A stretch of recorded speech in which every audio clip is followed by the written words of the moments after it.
Welcome to the second part of our three-part series on prepare to deploy and manage updates for Windows 10 and Office. My name is James Bell. I'm a product marketing manager with the Microsoft 365 apps and endpoints team. And with me today, we have Dave Backman, who is the Chief Technology Operator for the Windows Servicing and Delivery organization. Dave, would you like to introduce yourself? Thanks, James. My name's Dave Bachman. I'm an evangelist for Windows 10, Windows as a Service, and the modern desktop. I spend 99% of my time talking with customers, partners, and our internal technical teams espousing the virtues of Windows 10. As James said, I'm in the Windows Servicing and Delivery organization. We are the organization that manages all the patches, all the feature updates out to the 1 billion devices in the world. So a lot of good information to share with you folks today. And with that, I'll turn it back to James. Excellent. Thanks, Dave. So as part of this session, we're going to cover off the prepare activities as part of the Microsoft Servicing Framework. In the last session we covered a lot around plan, and this is all part of our plan, prepare, and deploy motion, which we want enterprises to take on to help ease the adoption of Windows updates in their organization. So we want to move away from these once every 3 to 5 year big projects where companies update their Windows estate and move it more to a process where we can fit these updates into regular work and use this plan, prepare, and deploy motion to get the benefits of Windows. And you can see those on the screen, whether they're intelligent security, enhanced productivity, flexible management, and simplified updates. This is a process that was introduced back in 2015 with the release of Windows 10. And over that time, it's been iteratively improved with every release. And we covered a lot of that in the last session. And this session, we're really going to focus on that prepare phase. So we've assumed that plan's done. We know what we need to do, and now it's a case of going in and getting things ready ahead of deploying the environment. So today we continue to talk about our journey in the Microsoft Servicing Framework, which really anchors across the plan, prepare, and deploy phases. And this is a process that we would like every commercial customer to follow to help smooth the adoption of Windows 10 updates. Instead of going through a 2 to 5 year deployment cycle, big project, everyone needs to get involved to make it happen and transform the organization. We'd like to see updates more as being fitted into regular work and being done frequently using this plan, prepare, and deploy methodology. By fitting this into regular work with the advancements in tooling that we've had, we feel that this is really achievable now. And we want to take that pain away that's traditionally associated with updates. And as you can see, we have a number of benefits of following this by getting more regular updates to provide intelligent security, enhanced productivity, flexible management, and of course, simplified updates. Now, as we talk through the plan, prepare, and deploy motion, we also have 4 areas of effort that span the pillars of those framework. We also covered these on the last session, but as a recap, we like to think about these in terms of compatibility. So what does my device and application compatibility look like? What are the things I need to do to make sure that I'm ready for the update? Then deployment, which is all about the infrastructure used to support the deployment, the configuration that's needed also to support that, and also support and operations. So what are the things that we need to do to prepare them in order to handle those updates and how they're pushed out to our end user base? And then we have 2 other areas which are around capability, introducing new capabilities that come out through Windows feature updates, and modernization. What are the things that we can do to improve the process, whether it's reducing cost, reducing time, or unblocking things within an organization that help you deploy quicker and take away some of the pain traditionally associated with updates. As part of the prepare session that we have today, we're really going to focus on a lot of the tooling that can really help make this easy for you. And Dave, would you like to go through some of those tools? I certainly can, James. As we were preparing for this particular session, James and I wanted to make sure that, from a framework perspective and kind of the theoretical aspects of servicing, we wanted to sprinkle in some glimpses of some tooling that can actually make you much more successful in your servicing journey. Desktop analytics is certainly one of those. And to be fully successful and prepared in your journey, having full visibility into your estate is absolutely critical. So if you think about how Windows Servicing and Delivery and our organization manage the 1 billion devices out in the world, I don't have a golden image for your machine at home. I don't come out to your house to actually test those applications. It's all diagnostic data and analytics that drive our deployments based on known good machines. Our engine is machine learning and AI, and it uses the data that the 1 billion devices feed back to Microsoft to actually create our deployment plan. So we want to provide that same capability for you guys, so you can actually make data-driven decisions and informed decisions around your deployment plans, moving from pilot into a broad deployment. So analytics certainly is a key component of that. If you want to boil down what analytics actually does for you, is it will surface known good machines as well as machines that have issues. So a particular device that may have a particular video card and a particular driver may encounter issues. We'll surface that for you so you'll actually fully understand what machines are going to succeed and which ones might fail, and what you need to do to remediate those. So on the surface, it's fairly simple as far as what analytics brings to the table. First is compliance. It'll give you compliance reporting as far as who's patched, who's up to date, and who's not. It'll give you update readiness. So update readiness is all about identifying machines that are good to go and that you know are going to succeed, as well as surface those that may have some issues. It'll also give you device health. So device health is certainly an important thing in your support model as you're rolling these things out. And then a very key and important piece is also the application health analyzer. So it'll give you full inventory of what apps are in the estate, and it'll even give you Office stats around things like macros, add-ins, so on and so forth. It does feed the data back into the cloud. So privacy is certainly an issue for certain organizations. I did want to mention that we just recently announced the Windows 10 Data Processor Service, which actually gives you full control of all of your data that's stored out in the cloud. So certainly something to keep in mind and kind of explore as we start to build that solution out. So moving on, we talked about making informed decisions. There are two key differentiators with desktop analytics. There are a lot of third-party solutions out there that'll give you inventory, it'll give you insights into your estate. But the key differentiator for us, or at least one of them, the first one is the tight integration into SCCM. So through your process of gathering data and insights, it'll actually leverage our AI engine overlaid with our data from the 1 billion devices, and it'll actually make recommendations as far as what your ring strategy is going to look like. And James is going to touch on it here in a little bit as part of the prepare phase of the framework. But certainly it's a big differentiator and can actually save you a lot of time, effort, and money because of that integration. And it'll actually help you build out those and recommend the ring structure, and it'll actually populate them in the SCCM. The other key differentiator that our competitors do not have is the fact that I overlay the 1 billion device data set over yours, so that we will surface those known issues within your estate and actually make the recommendations on what you need to do to remediate those devices. So it'll actually pull them out of the pilot or the broad deployment for you so that you can achieve the highest level of success. James, you got any final thoughts around desktop analytics and what it brings to the table?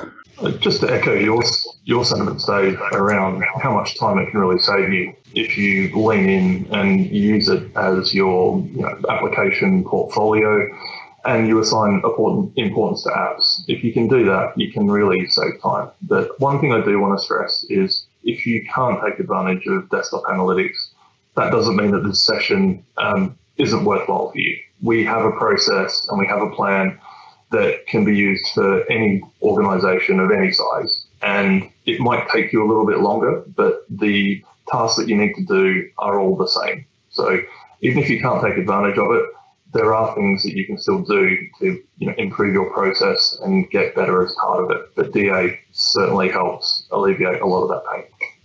Great points, James. And just so everybody knows, we do have some large government customers. They're a little cloud adverse, and they actually leverage scripting to actually accomplish their deployments and identify some of those challenges they may have. So there's certainly other opportunities to support that. So moving on, I want to talk about the simplified updates with Windows setup that we've kind of introduced in the latest release of Windows, affectionately called 2004 or 2004.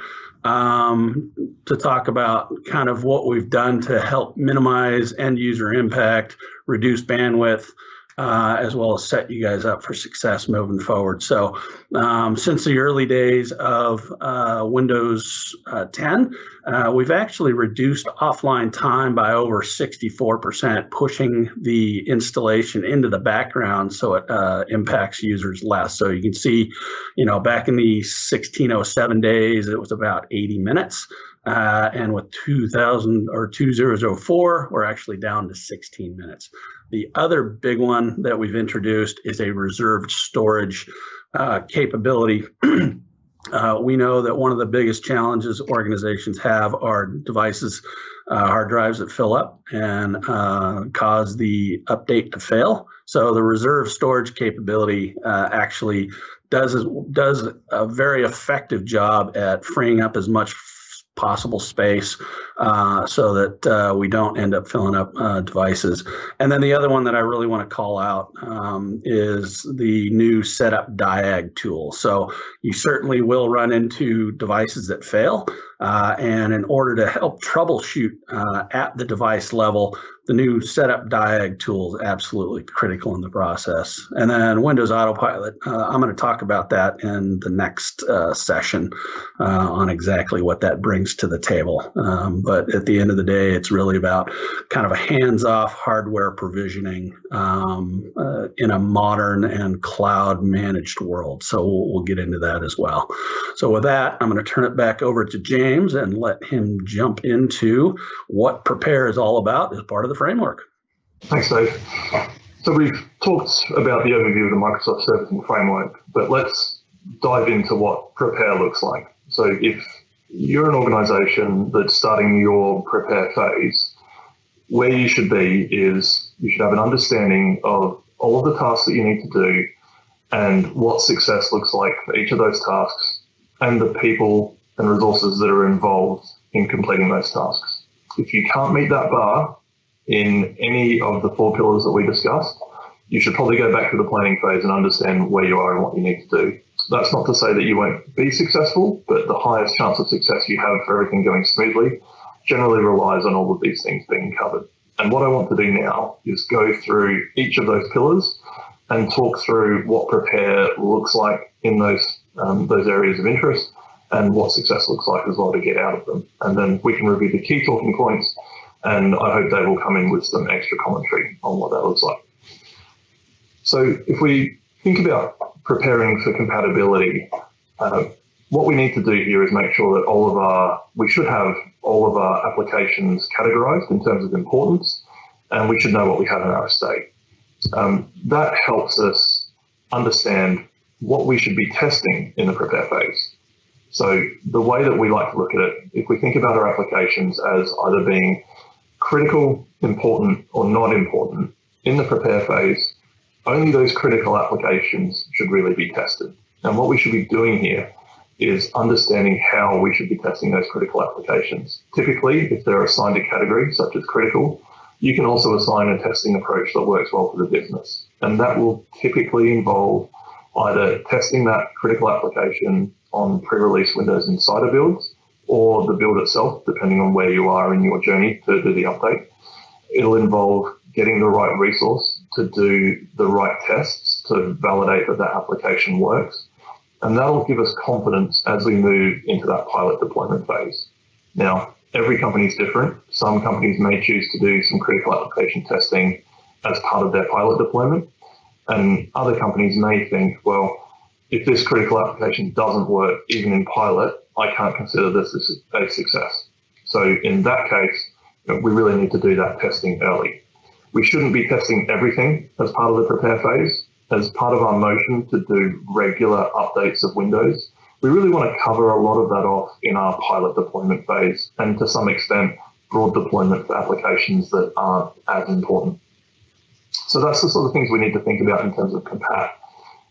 Identifying all of those users for critical applications is a big effort in time, but the good news is it really only needs to be done once. Finding those business owners, establishing that contact, informing them about when things are available is part of the regular motion you need to do. But once you get over that hump of finding them and working it out, this process becomes a lot easier as we go through it. We've talked a bit about Windows Insider for Business. Certainly leverage that where you can for those critical applications that need to happen. It's really important to make sure that that goes through. And also leverage desktop analytics, as Dave has mentioned. It can not only provide us with application compatibility information to help make that determination easier, it can also do it for devices. So it can understand what device drivers are going to work, what things might not work, and where you should focus that attention on.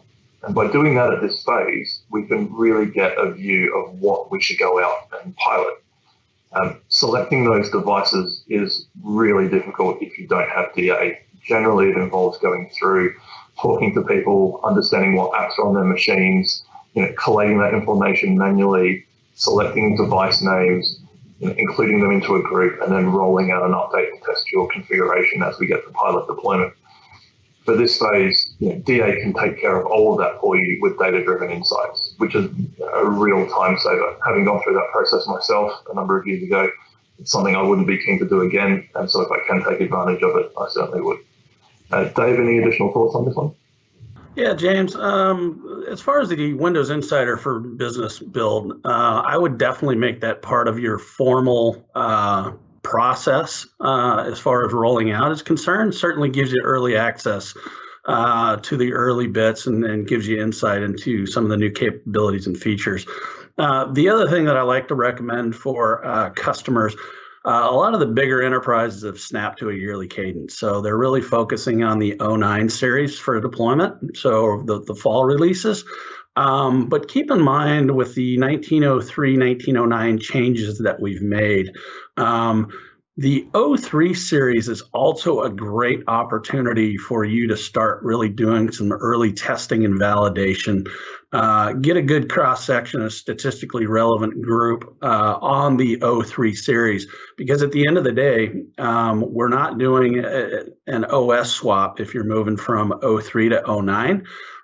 So we're really not touching the core OS at all. So whatever works on 03 should work just fine on 09.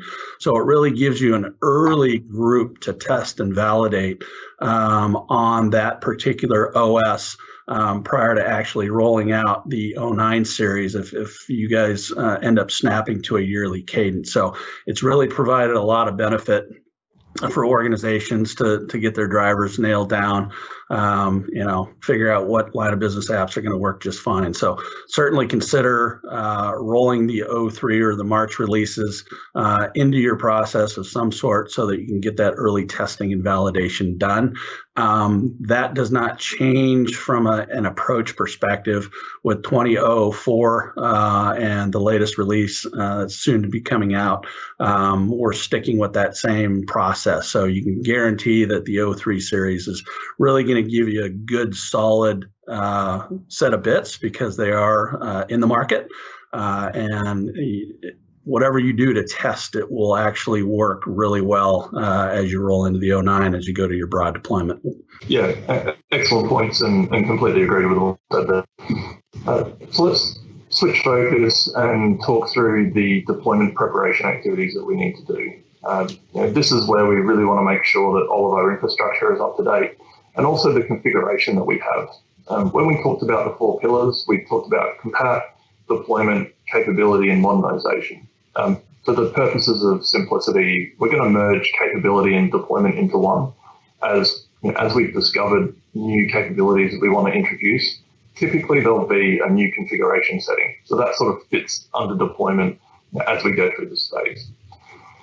So what we want to do here is make sure that all of our infrastructure is updated. And depending on what infrastructure you're running will largely depend on the journey and effort that you need to go through. The Configuration Manager, there are 3 updates to Configuration Manager per year, and we want to make sure that we have a version that can support the latest version of Windows 10. So make sure that you go through the process to update that. For third-party management solutions, there'll be different approaches that you'll need to think about and incorporate. And if you're on something like Microsoft Intune, this process becomes a lot easier.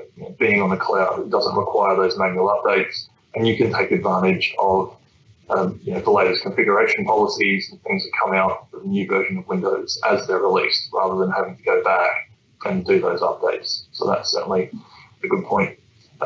One thing I wanted to mention here, for those of you that have been doing Windows deployment for a long time, is to talk around Windows 10 base images or reference images.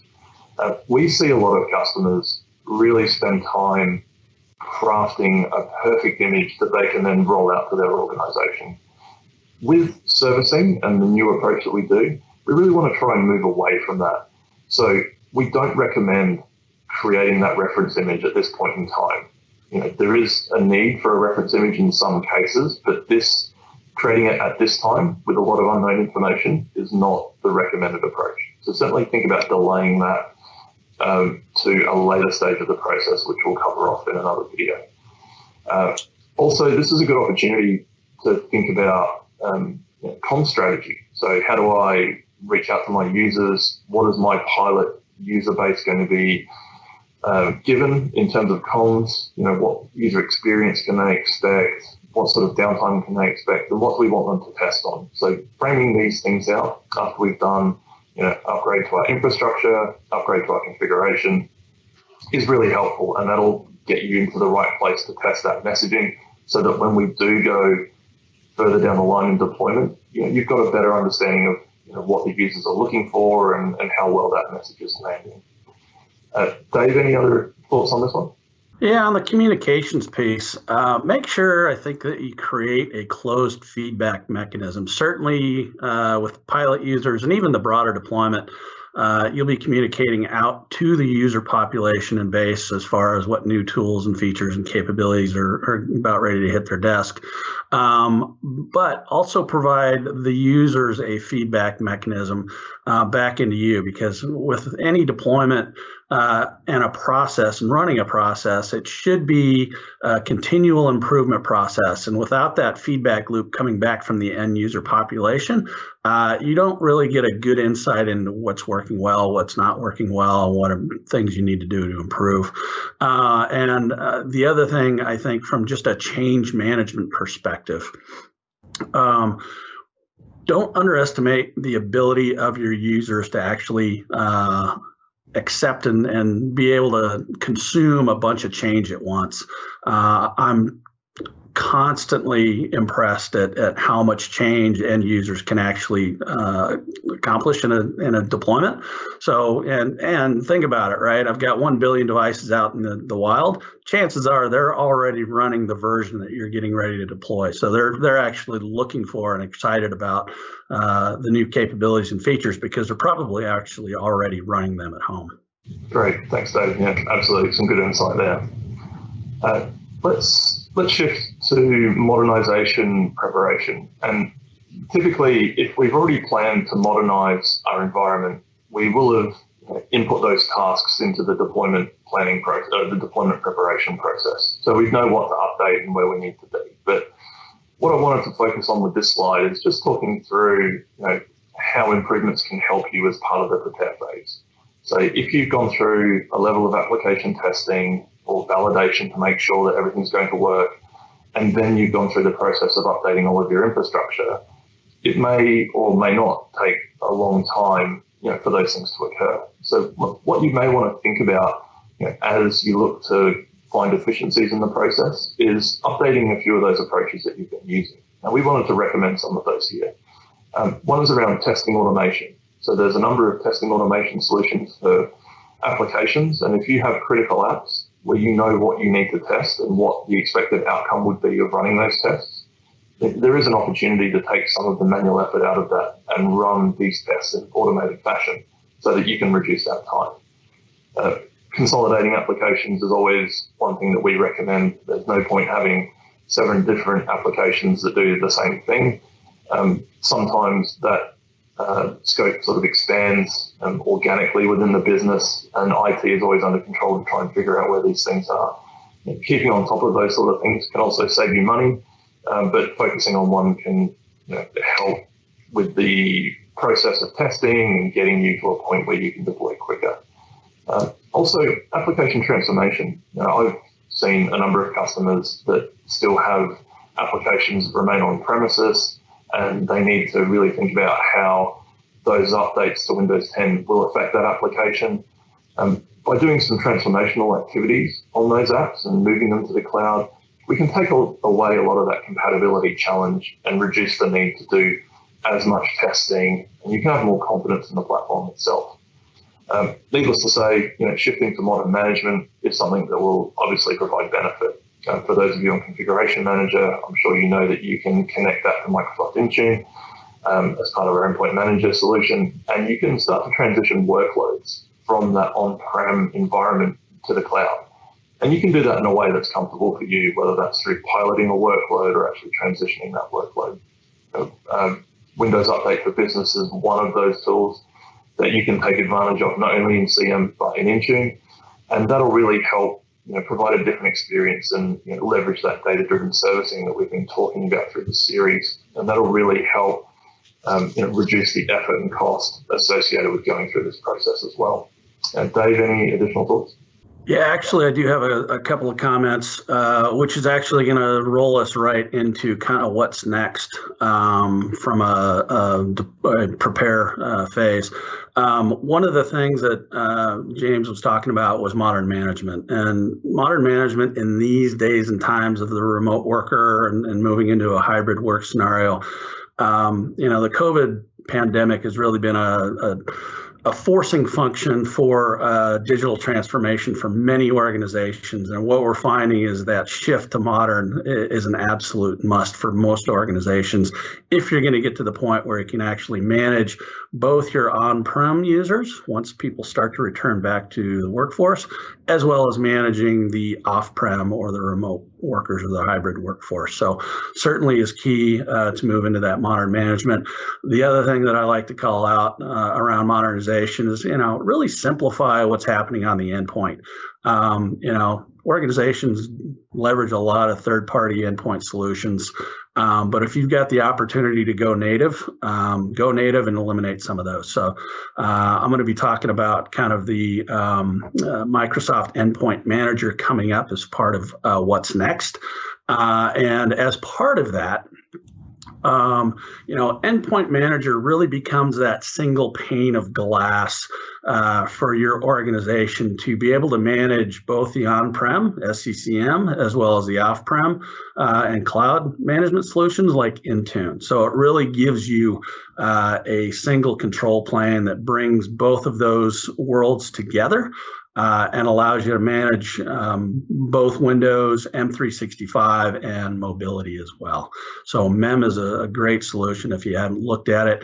And it's relatively important as we talk about bringing not only Intune and ConfigMan together, but it also brings together other solutions that we've already been talking about. So it is a single point of management for desktop analytics. So it'll surface all of those goodies that you need to be aware of when you're getting ready to deploy. Certainly you manage autopilot. And the other thing that you can actually manage via MEM these days and has been recently released is the Endpoint Analytics solution.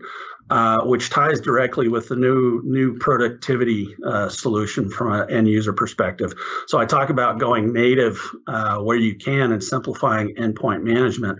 The productivity score will actually surface things like boot times.